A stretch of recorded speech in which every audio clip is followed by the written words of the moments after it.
This is DashboardSymbols.com. 4th of July, 2024, I managed to do what way too many others have done. I took my key fob for a swim, literally, and 250 miles from home. Took off the sunglasses, took off the shirt, took off the shoes, and jumped in for about 10 minutes, forgetting my keys were in the swimsuit pocket. The fob survived, and I will detail what I did to save it and how its construction likely helped. So, while what I describe here may not work with yours, it will definitely be worth a try. The fob is from a Polestar, which is a duplicate of the latest Volvo fob. Once I realized the fob had been possibly compromised, I immediately moved to take it apart.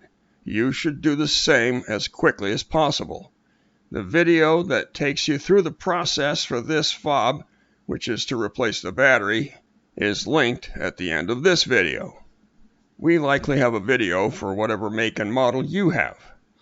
This particular fob features the cover that has to be removed to get at the battery, as you see. Behind the cover is a rubber O-ring that likely saved this fob. Regardless, I wiped down all the pieces and set them on a windowsill that had full sun and left them for an hour. Waiting was the hardest part. Do the same. Drop the pieces in rice. Use a hairdryer or anything you can think of to dry yours out. Wait long enough for the fob to be completely dry. Don't touch any electronics with your fingers.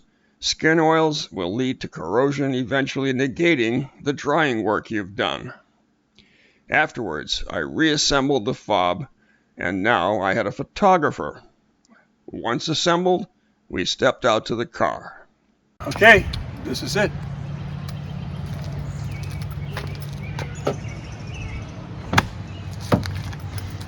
And we're in. Thank goodness. That calls for a cocktail. And cocktail time it was. I hope this helps you rescue your fob. For help with other push-button or keyless start cars and key fobs from this or other manufacturers, look for more videos from us here on YouTube. Subscribe to this channel or go to DashboardSymbols.com.